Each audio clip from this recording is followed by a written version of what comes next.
Voilà, je me suis un peu emporté et j'ai fini par tout monter sans, sans allumer la caméra. Mais je peux vous dire qu'il s'est fallu un moment. Il m'a fallu une bonne heure pour faire tout comme je voulais exactement.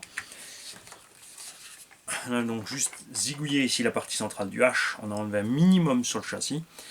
Le moteur passe pile poil dedans. Il est même comprimé à tout. Enfin, ça touche vraiment à ras.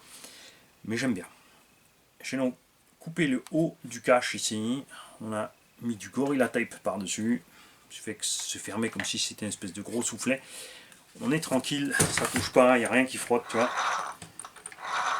Et au moins la transmission est fermée. J'ai utilisé ici à l'intérieur des petites cales qu'on utilise en 1/8 sur les directions, sur les Ackerman, pour être ici bien à plat dedans, parce que sinon forcément c'est creux, ça s'écrabouille. Alors ils ont livré des cales avec, mais ça me plaisait pas, donc j'ai fait autrement. On a mis bon, un petit rondelle rouge pour dire qu'il y a eu rouge sur le truc. Cam moteur, donc on sort tranquillement ici, rien n'est pincé, pépère. J'aurais préféré qu'il soit plus long dedans, mais après ça va gêner le flux d'air, déjà qu'on est assez loin du moteur, c'est pas l'idéal. Donc plus, moins, et le pont. Si j'ai fait celui-là aussi long, c'est juste selon les accus, parce que là évidemment je vais utiliser celui-là, mais selon le cas comme tu branches, pour pouvoir mettre, si ça, en fait si le câblage ne le permettait pas de mettre de l'extérieur vers l'extérieur ici, bon là ça passe, donc c'est bon, on va laisser comme ça, de toute façon on a les câbles moteurs aussi ici. Comme toujours, le satané bouton on-off qui t'enquiquine, tu sais pas quoi en foutre. Je vais aller le coller là-dessus, mais c'est moche. Franchement, j'aimerais que les constructeurs arrêtent de nous faire des boutons on-off. Hein. On a le port de prog de toute façon pour le neutre et tout.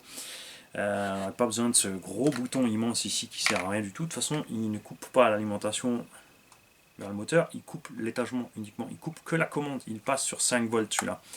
C'est pour ça que de toute façon, il faut toujours débrancher tes batteries quand tu éteins, parce que tu vas les vider à coup sûr. Si tu laisses ça brancher une semaine, dans une semaine, tes batteries sont vides. Donc c'est pas l'idéal. Le Vario, on a donc utilisé la plaque en tôle qu'on a reçue d'un tonton, de Salim d'ailleurs, il me semble bien, si je ne dis pas de bêtises. Et j'ai coupé en largeur pour pouvoir la visser au fond. Je l'ai plié comme ça à 35-40 degrés. J'ai fait 2 trous de plus dans le châssis, je l'ai vissé au fond, ce qui fait que le variateur, lui, il est vissé sur la plaque, et ben on peut le glisser dedans et verrouiller par en haut. Le support ventilo n'est pas prévu. Ici, tu es obligé de le reculer pour pouvoir verrouiller tes batteries, sinon ça passe pas. S'il est complètement derrière, bien en place, tu as le verrou de batterie ici qui passe plus, ça c'est dommage. En tout cas, comme ça, on est relativement propre. Tu vois, ça se passe bien. Je vais brancher ma petite lumière au tulle. Là aussi, c'est cool. Je vais maintenant donc monter le train avant et la direction. Et ensuite, on finalisera ce montage. Rapport de transmission, comme je l'ai dit, ça devrait coller. Avec le 46-18 sur le moteur d'origine, point de vue performance. Parce que moi j'ai roulé en 46-17, ça posait pas de problème moteur avec les roues d'origine. Celui-là est un peu plus costaud, ça devrait aller. Niveau conso, comme dit on verra en roulant, si je fais 15-20 minutes, Manil est content. Salut. Salut mec, aujourd'hui on va installer moteur Vario partie centrale sur le train arrière. On a donc ici un support moteur chinois qui est... alors déjà évidemment tu mets de la loctite dans ces vis là. Pour l'instant on va tout mettre en vis inox, on verra quelles vis se plient où, on les changera par la suite. Bon évidemment on sait déjà que celles du pare-choc ici vont peut-être plier, celles ici en bas du pare-choc et éventuellement celles du H central sur les chocs violents. Ça dépendra de l'utilisation qu'on fera de ce X-Max. Ce support est sympa parce qu'en plus de pouvoir régler la hauteur, tu peux régler quand même encore l'entredent comme ça. Ce qu'on va faire maintenant c'est monter le moteur là-dessus, régler préalablement l'entredent.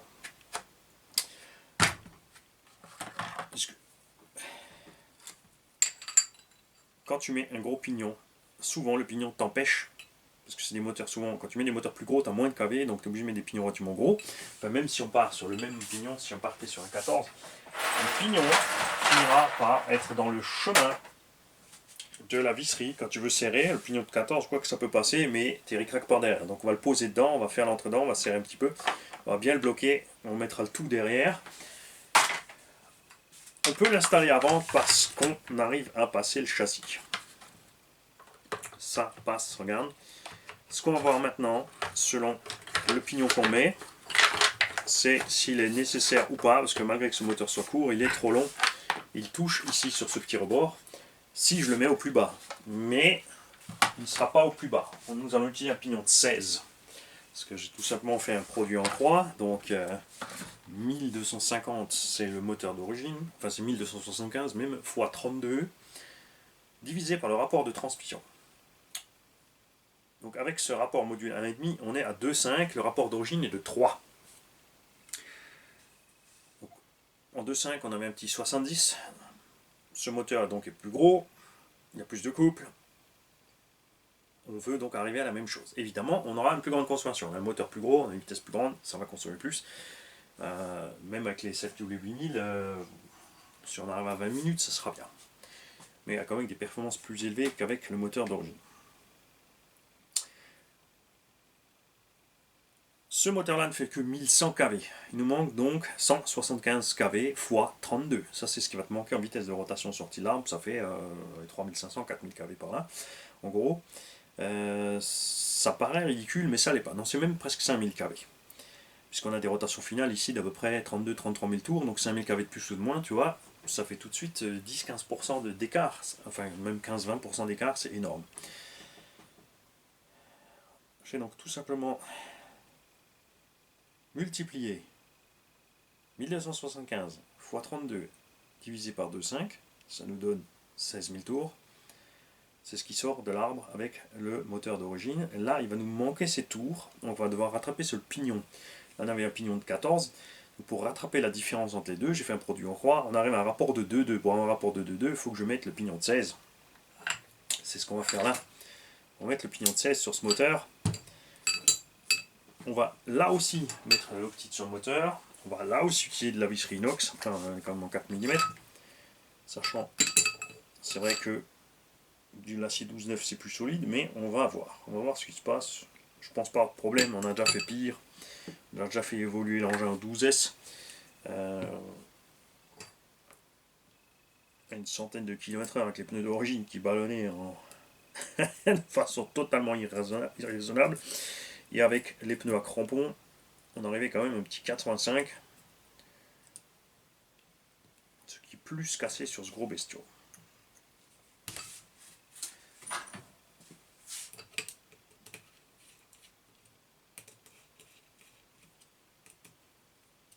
Voilà, alors on va voir. Parce que ce que je veux voir là pour l'instant, on va laisser les câbles sortir par en haut. Il sera peut-être nécessaire de couper ici le petit renfort, mais on sera éventuellement pas obligé d'aller zigouiller en bas selon la distance à laquelle le moteur va se trouver. Le support est quand même prévu pour... On est quand même tout en bas.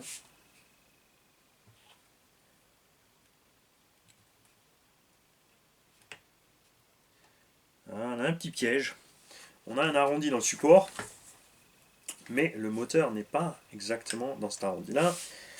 Et que le pignon de 16 et la couronne modèle Bambetz, l'entredent est pile poil, mais on est posé en bas. Donc là, effectivement, quand je vais mettre ceci là-dessus, dans le bon sens, ça ira mieux.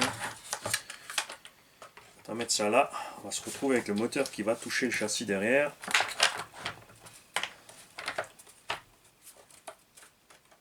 Effectivement. On a le moteur qui touche sur le H et sur le châssis. Là, il va falloir qu'on coupe un petit bout de chaque. On n'y coupera pas.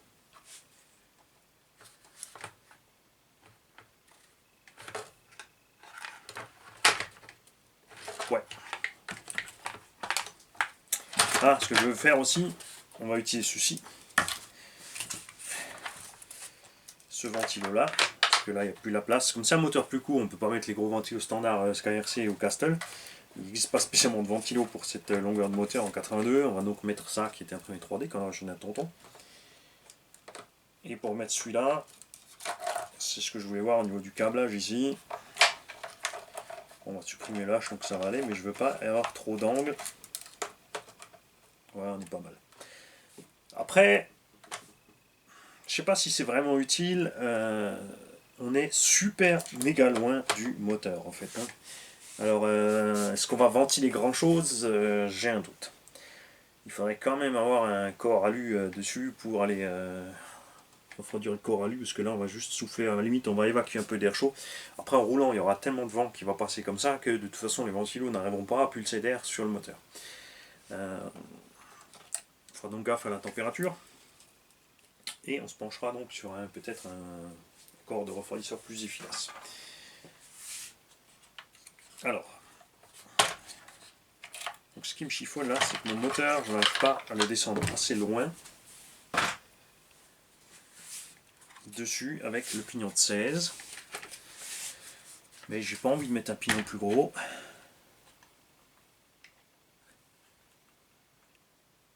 Ah, ça va. Si je décale à fond sur la droite, on est bon.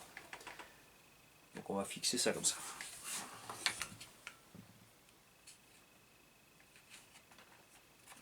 On va donc serrer un peu par là.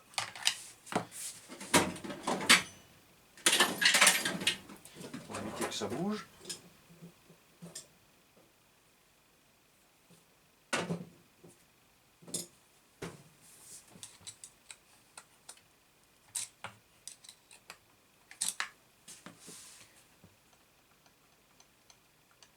Alors on sera pile poil avec l'entre-dents. Hein.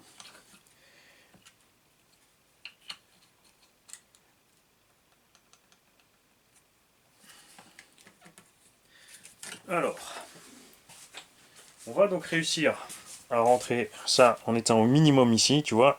On est tout juste avec les ailettes contre, ce qui est pas plus mal, ça le moteur il pose. À l'arrière, moins d'effort sur le haut. L'autre chose à laquelle il faut faire gaffe, c'est évidemment le pignon moteur. Tu ne pourras pas le mettre forcément comme tu veux, tu vois, là on touche ici le support, donc il faudrait l'avancer. On va donc le mettre de l'autre sens. Tu vois, là tu as de la marge pour régler. Mais on est quand même en bout d'axe avec le BTR, on est un peu juste. Mais on n'est pas trop moche. Par contre, on va toucher, tu vois, sur la langue en plastique. Donc on va devoir, je pense, virer la langue en plastique en bas.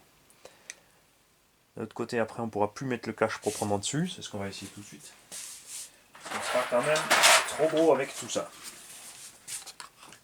Parce qu'évidemment, ça aurait été génial. Hein, de pouvoir mettre tout ça dessus.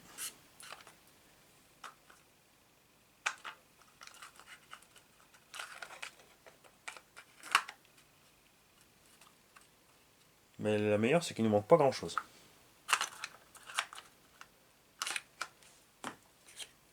On va essayer sans pignon.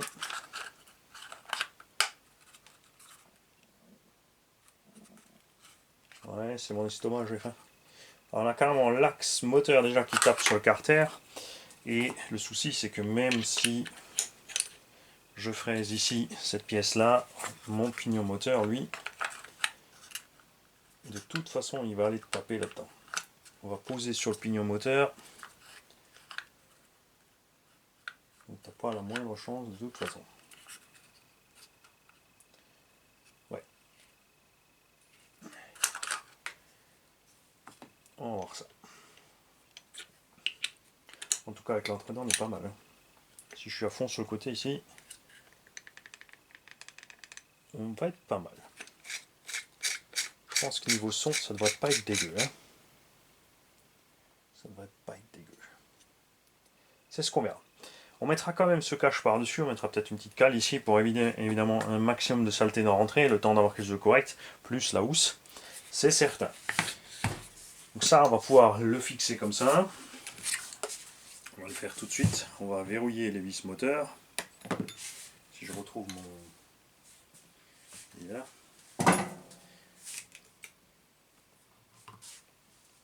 Donc là par contre on rigole pas.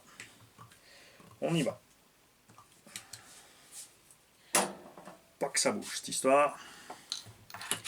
Lui voilà. Et est-ce que je vais couper le petit bout de...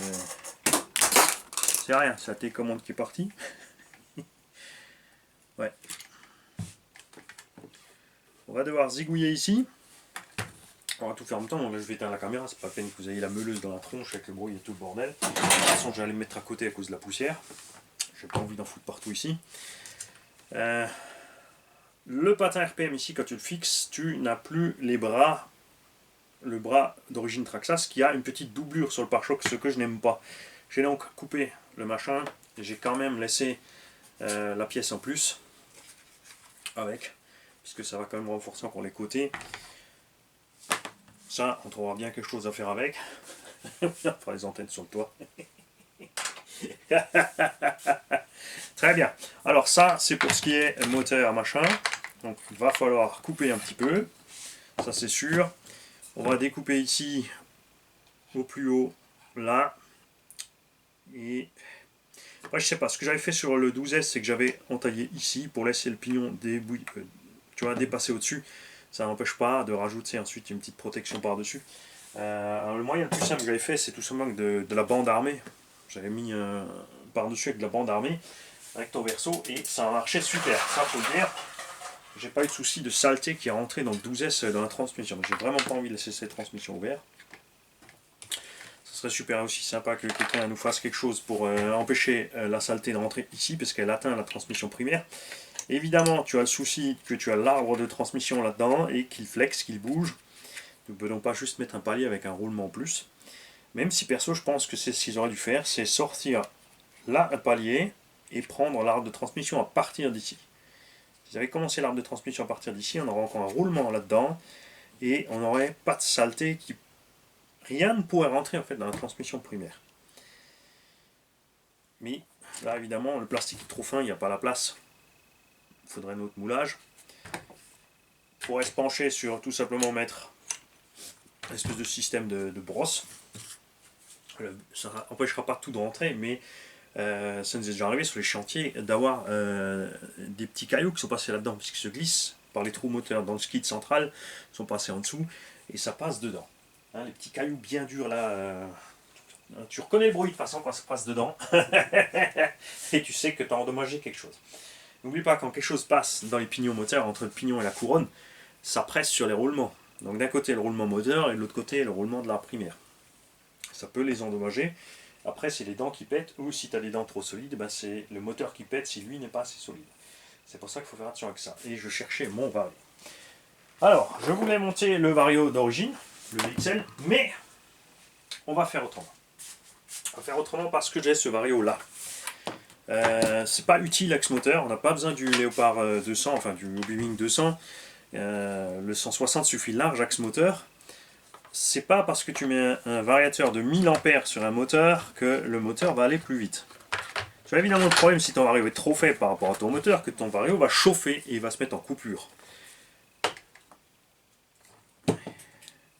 Mais mettre un vario plus balèze que ce que tu as besoin ne mène pas à grand chose. Le 160 ampères suffit large. Tu ne gaves pas les ampères dans le moteur, c'est lui le consommateur, c'est lui qui demande l'électricité au vario, qui le tire des lipos. Donc si tu as des lipos trop faibles, elle chauffe. Si ton vario est trop faible, il chauffe. Tout simplement dans cet ordre-là. Et c'est lui qui prend. Le courant n'est pas poussé. Il le boit comme un moteur thermique. Évidemment, j'ai la plaque de montage pour mettre le Léopard là-dessus. Mais c'est toujours perché complètement là-dessus. Je trouve pas ça super beau. Évidemment on ne peut pas descendre plus parce qu'on a la boîte radio et il existe un support imprimé 3D pour le mettre de travers dedans comme ça, mais je peux modifier le support que j'ai pour faire ce même effet et descendre au plus près ici sur le récepteur. Donc voilà, on aura tu vois, ça sera un petit peu penché comme ça, c'est pas très grave, je préfère que de l'avoir penché complètement là-haut, je trouve ça un peu too much. C'est clair, câbles moteurs suffiront largement, même trop, ils sont même trop longs. Et le câblage, j'ai donc fait ce que j'ai dit. Peut-être même me poser la question si on ne va pas, pour des raisons esthétiques, mettre ceci vers le bas. Les câbles sont largement assez longs.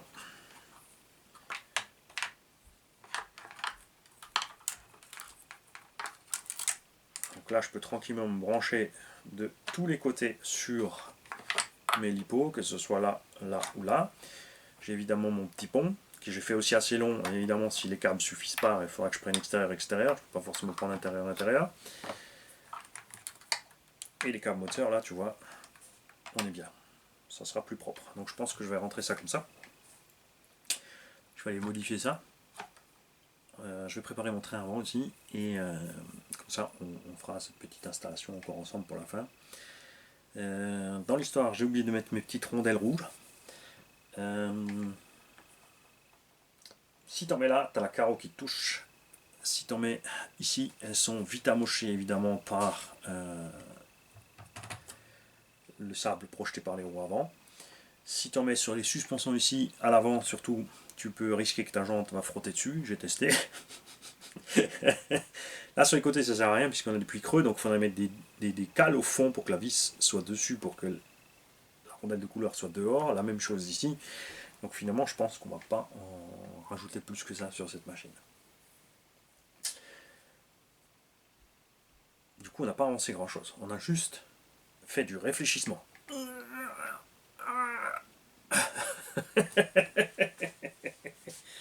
Je vais éteindre, ça marche pas. Télécommande est tombée. Donc c'est la coutume.